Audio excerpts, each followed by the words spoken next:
শ্রমিক কল্যাণ আইন সর্বজনীন সড়ক পরিবহন আইন বাস্তবায়ন চাই। সম্মানিত সভাপতি ও মাননীয় প্রধান অতিথি, বিশেষ অতিথিবৃন্দ, সাংবাদিক বন্ধুগণ, চালক শ্রমিক ভাইয়েরা, আসসালামু আলাইকুম। বাংলাদেশ অটোরিক্সা আলকাতার পরিবহন শ্রমিক ফেডারেশনের পক্ষ থেকে সংগ্রামী সালাম ও শুভেচ্ছা গ্রহণ করেন। আমি প্রথমেই স্মরণ করি যাদের রক্ত ত্যাগের বিনিময়ে এই মহান মে দিবস এসেছে, তাদের আত্মত্যাগ ও গভীর শ্রদ্ধা জ্ঞাপন করছে।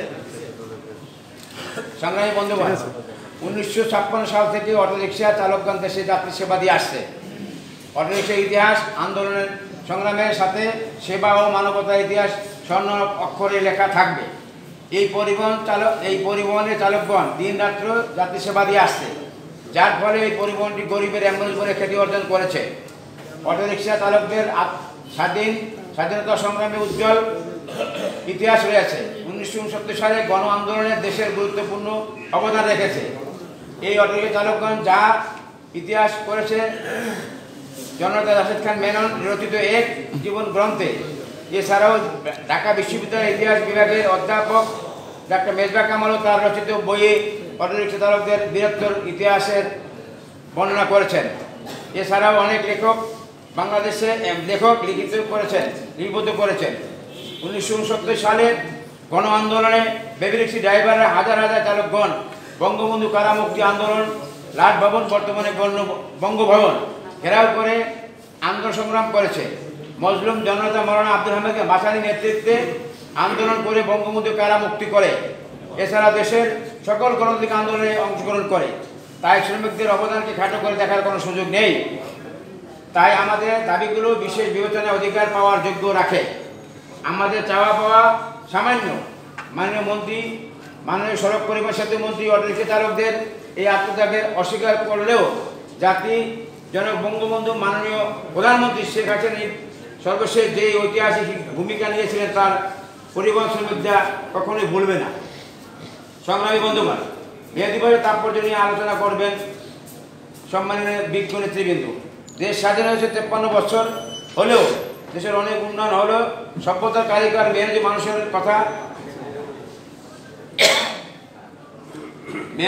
কথা সড়ক পরিবহন শ্রমিকদের জীবন তেমন উন্নতি হয় নাই। আমরা 3টি আইন দ্বারা নিয়ন্ত্রিত, যেমন দেশের প্রচলিত আইন, সড়ক পরিবহন আইন, শ্রম আইন। এগুলির মধ্যে শ্রমিক কল্যাণে আছে। শ্রমিক কল্যাণের যে আইন আছে তা ধীরগতি চলে বা কিছু ক্ষেত্রে বাস্তবায়িত অনীহাও লক্ষ্য করা যায়। শ্রমিক কল্যাণ শোষণ ও শাসনের যে আইন আছে তা দ্রুত গতিতে চলে, অথচ শ্রমিক কল্যাণের আইন ধীরগতি চলে। এই অনেক ক্ষেত্রে বাধাগ্রস্ত হয়। অত্যাবশ্যকীয় পরিষেবার নামে তার আরেকটি আইন চাপানোর চেষ্টা চলছে।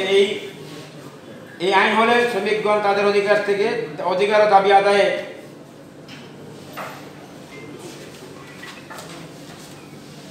আদায়ের জন্য যে কোনো আন্দোলন সংগ্রাম করতে পারবে না। আইন চাপিয়ে দিলে শ্রমিক তা মানতে বাধ্য নয়। আমরা সকলে জানি বর্তমান বাজার ব্যবস্থা, নিত্য প্রয়োজন দ্রব্যমূল্য ঊর্ধ্বগতির পরিস্থিতি পরিবহন শ্রমিকরা তথা শ্রমজীবী মানুষের জীবন জীবিকা দিশাহারা। পরিবহন শ্রমিকদের বেতন মজুরি তেমন নেই, চাও আছে তা বাস্তবায়ন নেই। একজন পরিবহন শ্রমিক 16 থেকে 18 ঘন্টা বিরামহীন পরিশ্রম করে, সেই আনুপাতিক হারে তাদের বেতন বা মজুরি নেই। এই বৈষম্য দূর করা দরকার। আপনারা নিশ্চয়ই একমত হবেন, দেশকে উন্নতি করতে হলে আধুনিক সড়ক ব্যবস্থাপনা বিকল্প নেই। সড়ক মহাসড়ক অবকাঠামো তৈরি না করে 2015 সালে 22টি মহাসড়কে ঘোষণা করেন, যা সঠিক হয়নি বলে অনেকে মনে করেন। এ বিষয়ে বিশেষজ্ঞগণ আমরাও বিভিন্ন প্রস্তাব দিয়ে আসছি। বর্তমান সড়ক দুর্ঘটনা একটা বড় সমস্যা। অনেকগুলো জাতীয় সড়ক ও মহাসড়ক আঞ্চলিক সড়কে ডিভাইডার বা সার্ভিস লেন নেই, যার ফলে মুখোমুখি সংঘর্ষ দুর্ঘটনা বেড়েই চলছে। সড়ক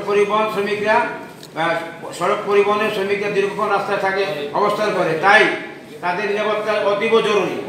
মহাসড়কের পাশে শিক্ষা প্রতিষ্ঠান, শিল্প কারখানা, হাট বাজার এবং বিভিন্ন দ্রব্যাদি শুকানোর জন্য রাস্তা দখল করে এলাকার লোকজন। ট্রাফিক সাইন সিগন্যাল ও সড়ক নির্মাণে অনেক ত্রুটি আছে বলে বিশেষজ্ঞ মনে করেন। মহান মে দিবস এসেছিল শ্রমিকের 8 ঘন্টা কাজ, 8 ঘন্টা বিশ্রাম, 8 ঘন্টা বিনোদন, কিন্তু পরিবহন শ্রমিকরা 16 থেকে 18 ঘন্টা বিরামহীন পরিশ্রম করে। তাদের কোনো নির্দিষ্ট কর্মঘণ্টা নেই, অতিরিক্ত পরিশ্রমের কোনো সুযোগ সুবিধাও নাই। সংগ্রামী বন্ধুগণ, আমরা ইতিমধ্যে ফেডারেশনের পক্ষ থেকে সরকারের কাছে 10 দফা দাবি পেশ করেছি। এ বিষয়ে অনেক আবেদন নিবেদন করেও কোনো সুফল বা আলোচনা হয়নি। তাই দাবিগুলি বাস্তবায়নের জন্য জোরদার আহ্বান জানাচ্ছি। গণপরিবহন শ্রমিকের নিয়োগপত্র আইন 1980 সালে হয়, বিধি হয়েছে 1982-তে। এমনকি শ্রমিকদের নিয়োগপত্র ছাড়া বিআরটি কোনো গাড়ির রুট পারমিট ইস্যু করতে পারে না। সড়ক পরিবহন আইন উল্লেখ আছে বাংলাদেশ সড়ক শ্রম আইন 2006 13-2-42 ধারা অনুযায়ী নিয়োগপত্র ব্যতিরিক্ত কোনো বা প্রতিষ্ঠান কোনো গাড়ি চালক চালাতে পারবে না। নিয়োগপত্র ব্যতিরিক্ত গণপরিবহন চালাতে পারবে না। 26 নভেম্বর 2019 শ্রম আইন কর্মসংস্থান মন্ত্রণালয়ের স্থায়ী কমিটির সভায় শ্রমিকদের নিয়োগপত্র বাস্তবায়নের জন্য তাগিদ দেওয়া হয়। এর মতো অবস্থায় গাড়ির রুট পারমিট আবেদনের সাথে চালকদের নিয়োগপত্র নিশ্চিত করার জন্য জোর দাবি জানাচ্ছি। মালিকরা চালকদের লাইসেন্সের ফটোকপি নিয়ে নিয়োগপত্র বানিয়ে রুট পারমিট গ্রহণ করে, অথচ সেই চালকই জানে না তার নামে নিয়োগপত্র বানিয়েছে, রুট পারমিট ইস্যু করেছে। এই অবৈধ কাজে জড়িত এক শ্রেণীর দুর্নীতিবাজ সরকারি কর্মচারী ও কর্মকর্তা। এই দুর্নীতিবাজ কর্মচারীরা মন্ত্রীর উপর দোষ চাপিয়ে নিজেদের দুর্নীতি জায়েজ করে। শ্রম আইনে বলা হয়েছে শ্রমিকদের জন্য শ্রমিক কল্যাণ তহবিল আছে, চালকদের শ্রমিক কল্যাণ তহবিল সুযোগ পাওয়া নাই।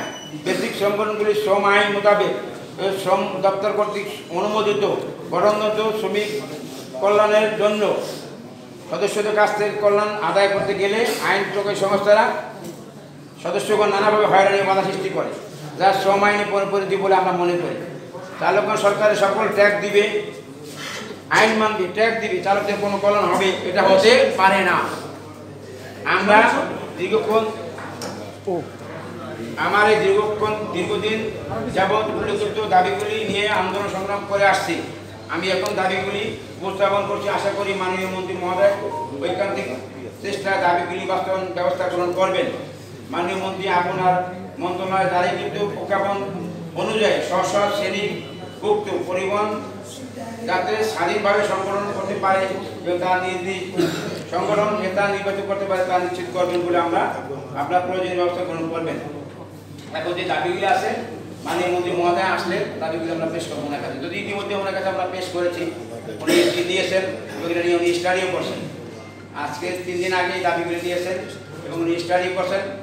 মন্ত্রী মহোদয় আমরা আশা করি এই বিষয়ে বিবেচনা করে উনি কথা দিয়েছেন যে আপনাদের যে প্রবলেমগুলি আছে, যে সমস্যাগুলি আছে, আইনগত দিকগুলি আমি দেখবো ইনশাআল্লাহ, এ কথা উনি দিয়েছেন। আজকে উনি আসলে আশা করি সেটা আপনাদের সামনে বলবেন। এখনো যারা বাইরে আছেন আমি মনে করি মন্ত্রী মহোদয় এখন ঢুকবেন।